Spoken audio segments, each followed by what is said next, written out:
Assalamualaikum warahmatullahi wabarakatuh. Salam sejahtera untuk kita semuanya. Apa kabar semuanya? Bapak harap kalian baik-baik saja. Jadi hari ini kita akan membahas lanjutan dari materi yang berikutnya, yaitu tentang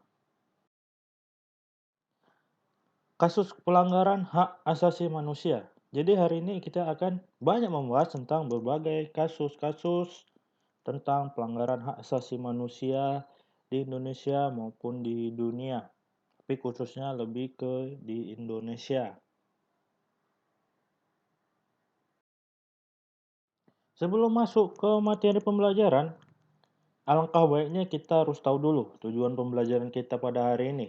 Jadi tujuan pembelajaran kita hari ini adalah melalui daring atau e-learning atau pembelajaran jarak jauh, peserta didik dapat menganalisis pelanggaran hak asasi manusia dalam perspektif Pancasila dalam kehidupan berbangsa dan bernegara dan menyaji hasil analisis pelanggaran hak asasi manusia dalam perspektif Pancasila dalam kehidupan berbangsa dan bernegara dengan rasa nasionalisme, disiplin, rasa percaya diri, berperilaku jujur, tangguh menghadapi masalah, tanggung jawab, rasa ingin tahu, dan peduli lingkungan.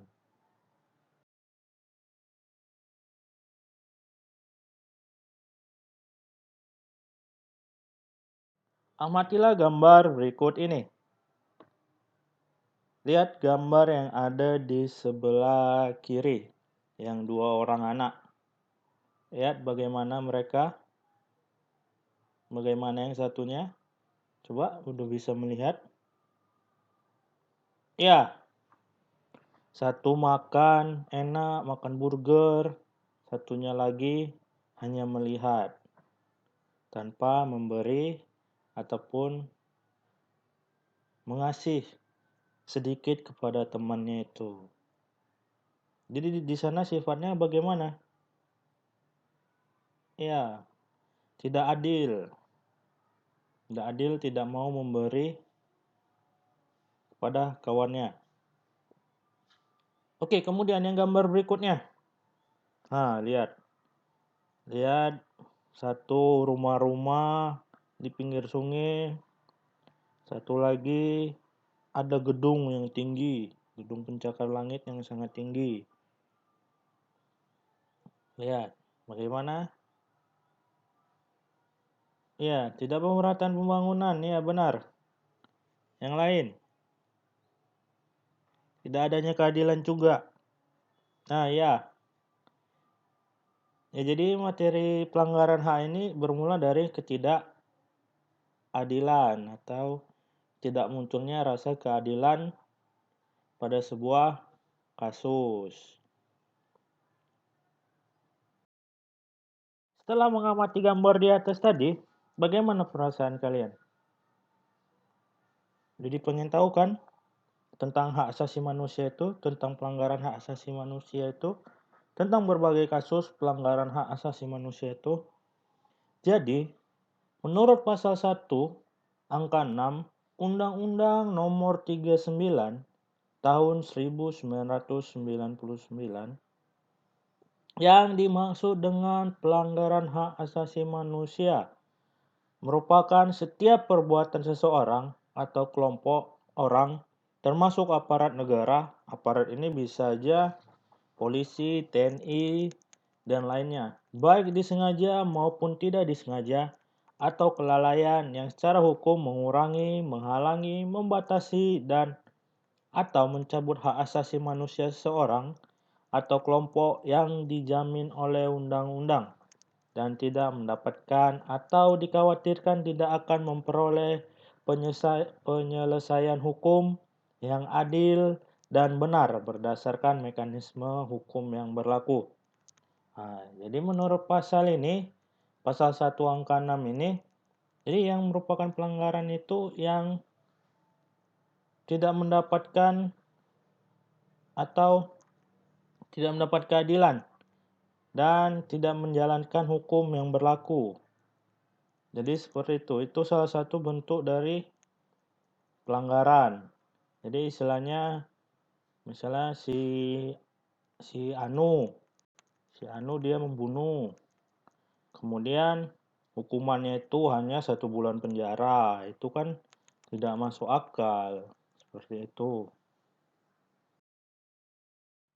Ternyata pelanggaran HAM ini memiliki faktor-faktor yang mempengaruhinya. Jadi faktor yang pertama itu adalah katanya faktor internal. Jadi faktor internal ini ada sikap egois. Apa sih sikap egois itu? Sikap ini adalah yang menyebabkan seseorang untuk selalu menuntut haknya, sementara kewajibannya sering diabaikan. Seseorang yang mempunyai sikap seperti ini akan menghalalkan segala cara agar supaya haknya dapat terpenuhi, meskipun caranya tersebut dapat melanggar hak orang lain. Jadi itu tadi yang pertama dari faktor internal adalah sikap egois.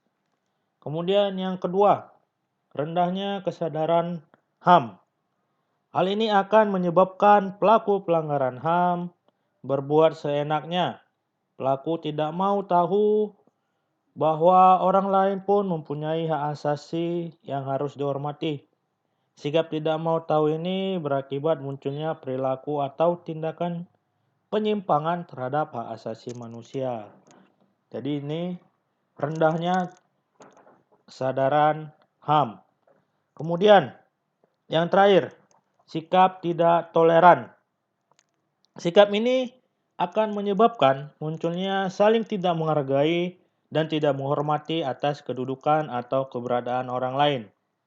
Sikap ini pada akhirnya akan mendorong orang untuk melakukan diskriminasi kepada orang lain. Jadi kalau faktor internalnya itu ada 3. Yang pertama sikap egois, kemudian rendahnya kesadaran HAM. Yang ketiga adalah sikap tidak toleran. Mungkin kalian dari faktor internal ini tidak memilikinya. Kalau tadi faktornya itu faktor internal dari dalam diri, yang kedua ini adalah faktor eksternal dari luar. Jadi apa saja sih faktor eksternalnya itu? Jadi faktor eksternalnya itu yang pertama, penyalahgunaan kekuasaan. Jadi di dalam masyarakat terdapat berbagai macam kekuasaan. Kekuasaan ini tidak hanya menunjuk pada kekuasaan pemerintahan, tetapi juga bentuk-bentuk kekuasaan lainnya. Salah satu contohnya adalah kekuasaan di dalam perusahaan.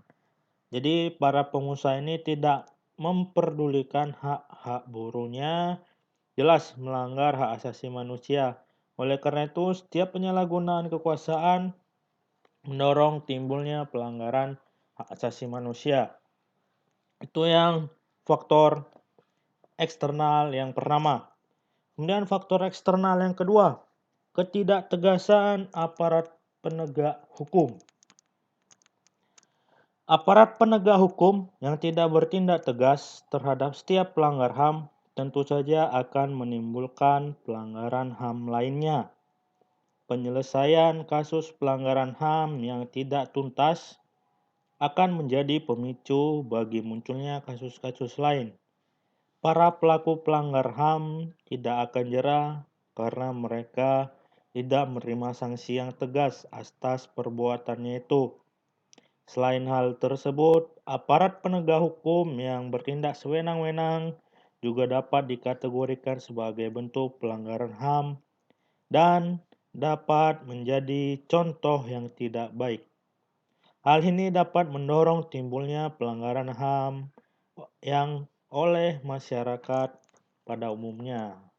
Ini seperti tadi ya, seperti misal membunuh seseorang tapi dijatuhi hukuman yang hanya 1 bulan penjara. Itu kan tidak tegasnya aparat hukum. Kemudian yang ketiga, faktor eksternal yang ketiga yaitu penyalahgunaan teknologi. Kemajuan teknologi dapat memberikan pengaruh yang positif, tetapi bisa juga memberikan pengaruh negatif, bahkan dapat memicu timbulnya kejahatan. Jadi kalian tentunya pernah mendengar terjadinya kasus-kasus penculikan yang berawal dari pertemanan dalam jaring sosial atau media sosial. Kasus tersebut menjadi bukti apabila pemanfaatan kemajuan teknologi tidak sesuai aturan. Tentu hal ini akan menjadi penyebab timbulnya pelanggaran HAM. Selain itu, kemajuan teknologi dalam bidang produksi ternyata dapat menimbulkan dampak negatif, misalnya memunculkan pencemaran lingkungan yang bisa mengakibatkan terganggunya kesehatan manusia. Jadi ini tadi penyalahgunaan teknologi. Jadi banyak terjadi sekarang yang kenalan di Facebook, kenalan di Messenger, di Instagram, kemudian ngajak ketemuan, kemudian setelah ketemu dia diculik, kemudian diperkosa dan lain sebagainya. Itu kan salah satu bentuk penyalahgunaan teknologi sebenarnya. Kemudian faktor eksternal yang keempat itu kesenjangan sosial dan ekonomi yang tinggi. Nah, ini tadi seperti gambar yang di atas. Gambar yang menunjukkan bahwa rumah-rumah di pinggir sungai, rumah-rumah gubuk, kemudian ada yang di atasnya itu gedung pencakar langit. Jadi kesenjangan ini menggambarkan terjadinya ketidakseimbangan yang mencolok di dalam kehidupan masyarakat. Pemicunya adalah perbedaan tingkat kekayaan atau jabatan yang dimiliki. Apabila hal tersebut dibiarkan,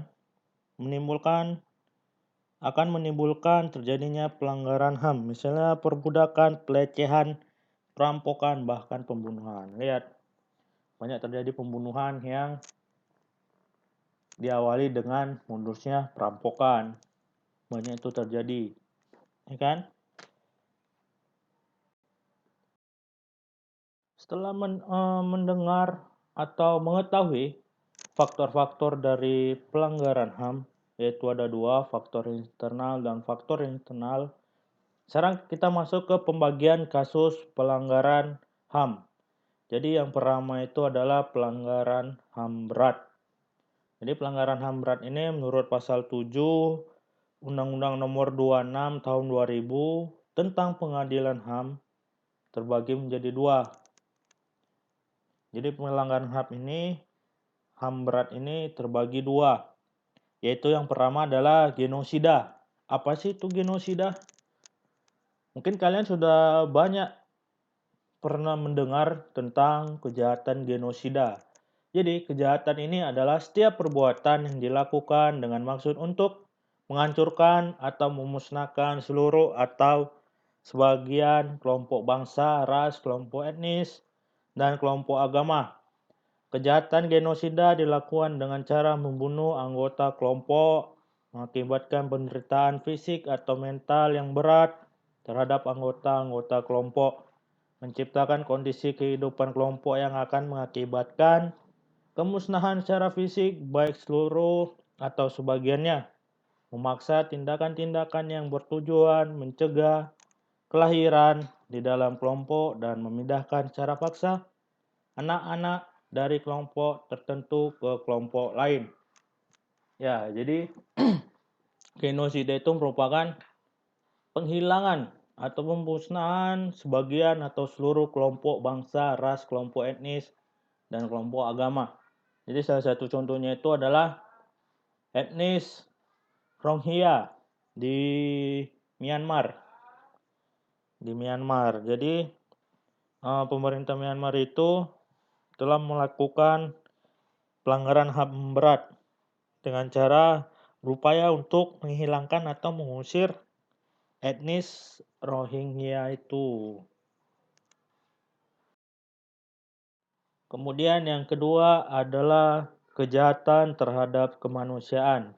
Jadi kejahatan kemanusiaan ini seringkali diartikan sebagai suatu perbuatan yang dilakukan dengan serangan yang meluas dan sistematis. Jadi serangan itu yang dimaksud dan ditujukan secara langsung terhadap penduduk sipil biasanya berupa pembunuhan, pemusnahan, perbudakan, pengusiran atau pemindahan penduduk secara paksa, perampasan kemerdekaan atau perampasan kebebasan fisik lain secara sewenang-wenang yang melanggar asas-asas tertentu, kemudian penyiksaan, pemerkosaan, perbudakan seksual, pemaksaan kehamilan, pelacuran secara paksa, pemandulan atau sterilisasi secara paksa atau bentuk-bentuk kekerasan seksual yang setara. Kemudian penganiayaan terhadap suatu kelompok tertentu atau perkumpulan yang didasari persamaan paham politik, kebangsaan, ras, budaya, etnis, agama, jenis kelamin, atau alasan lain yang telah diakui secara universal sebagai hal yang dilarang menurut hukum internasional.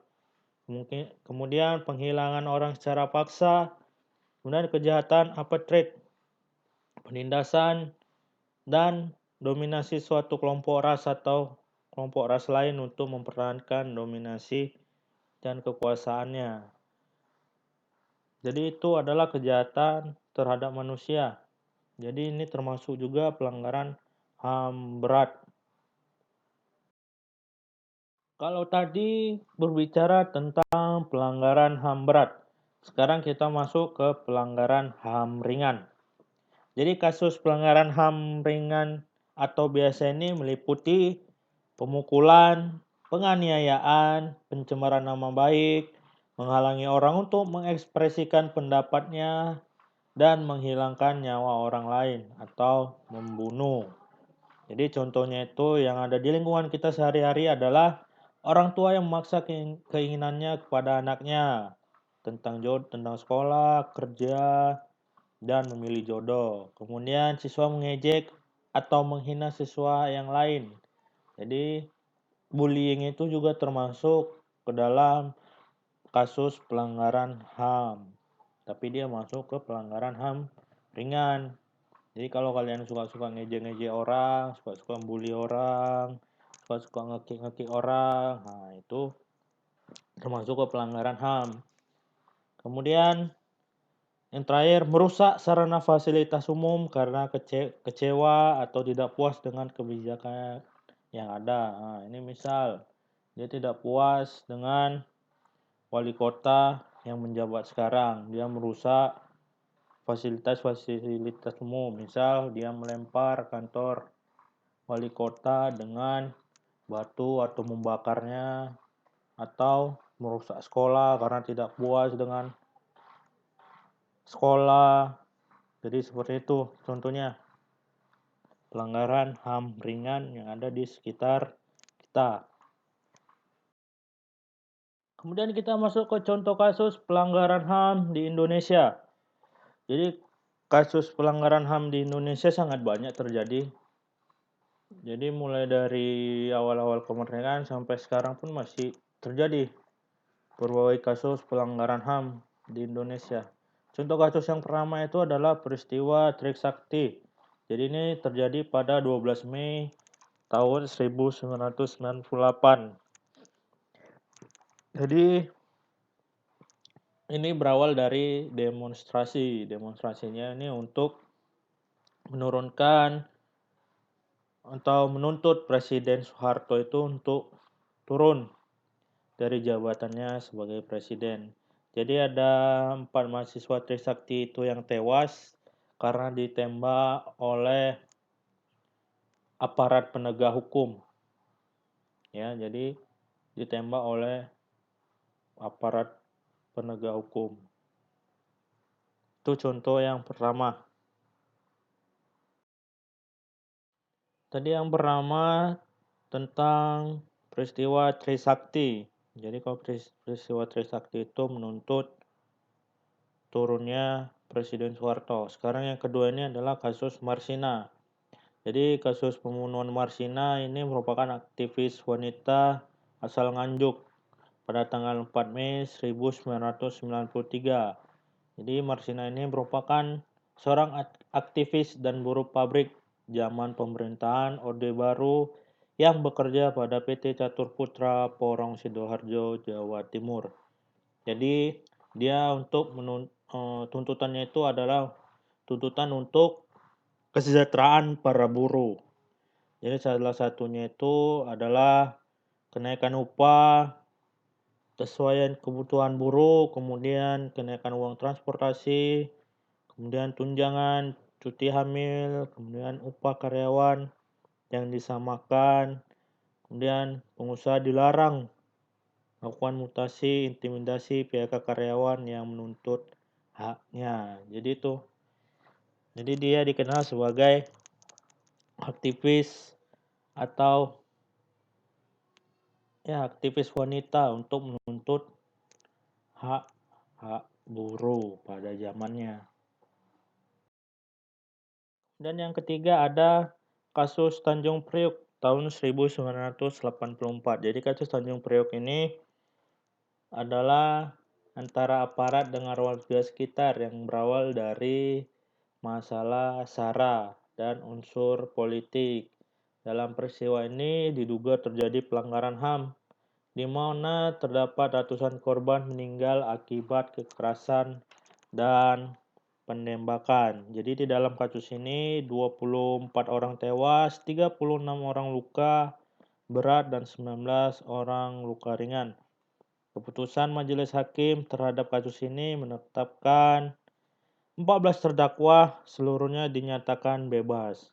Itulah yang menyebabkan ini sebagai menjadi pelanggaran hak asasi manusia karena para pelakunya itu hanya dihukum bebas, tidak dihukum penjara. Kemudian yang keempat, peristiwa penculikan para aktivis politik tahun 1998. Jadi dalam kasus ini terjadi peristiwa penghilangan orang secara paksa atau penculikan terhadap para aktivis yang menuntut catatan kontras. Ada 23 orang, 1 orang meninggal, 9 orang dilepas dan 13 orang lainnya masih hilang dan belum diketahui sampai sekarang. Jadi ini mereka menuntut kebanyakan untuk menuntut Presiden Soeharto untuk turun dari jabatannya. Kemudian yang terakhir, ada kasus pembunuhan Munir. Jadi ini merupakan Munir ini adalah aktivis hak asasi manusia yang pernah menangani kasus-kasus pelanggaran HAM. Jadi ia ini meninggalnya itu dibunuhnya itu dengan diracun pada 7 September 2004 di dalam pesawat Garuda Indonesia tujuan Jakarta ke Amsterdam. Jadi Munir itu ke Amsterdam itu untuk memberitahukan atau untuk berbicara tentang hak asasi manusia yang ada di Indonesia, khususnya itu pelanggaran-pelanggaran hak asasi manusia yang terjadi di Indonesia. Jadi ternyata yang dihukum itu adalah pilot pesawat Garudanya, sedangkan otak dari pembunuhan Munir ini belum ditemukan sampai sekarang. Jadi itu tadi beberapa kasus-kasus pelanggaran hak asasi manusia yang terjadi ataupun yang pernah terjadi di Indonesia. Jadi rata-ratanya itu adalah peristiwa-peristiwa yang terjadi pada zaman-zaman Orde Baru. Ya, jadi memang Orde Baru itu banyak terjadi kasus-kasus pelanggaran HAM. Salah satunya itu penculikan dan lain sebagainya. Jadi itu tadi adalah tentang kasus-kasus pelanggaran hak asasi manusia, mulai dari apa sih pelanggaran hak asasi itu, kemudian apa sih faktor-faktornya yang menyebabkan pelanggaran hak asasi manusia itu, kemudian pembagian kasus pelanggaran hak asasi manusia, tadi ada yang berat, ada yang ringan, kemudian kasus-kasus pelanggaran hak asasi yang pernah terjadi di Indonesia.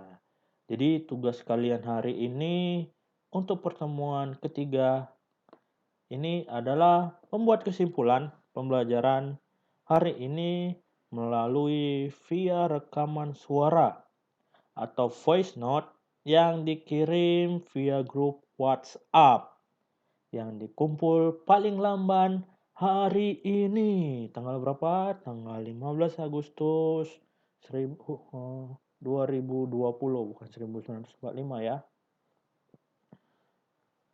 Kemudian tugas minggu depan apa? Minggu depan itu kalian lengkapi catatannya, kemudian kalian baca subbab yang berkaitan dengan upaya penegakan hak asasi manusia.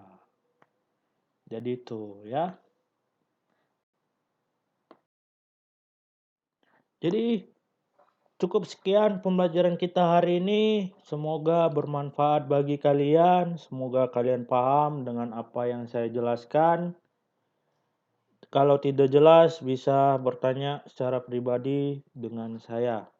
Kalaupun tidak mau ataupun malu-malu bisa kalian cari aja di buku ataupun di internet. Jadi sekarang sumber belajar kita itu sudah banyak, sudah ada di internet, kemudian ada di buku juga, dan ada di video. Dah cukup sekian pelajaran kita hari ini. Semoga kita sehat-sehat saja. Semoga COVID-19 ini segera berakhir agar kita dapat melakukan tatap muka. Jadi untuk mengakhiri pembelajaran kita hari ini, saya ucapkan alhamdulillah dan assalamualaikum warahmatullahi wabarakatuh. Semangat pagi dan tetap semangat. Salam Pancasila.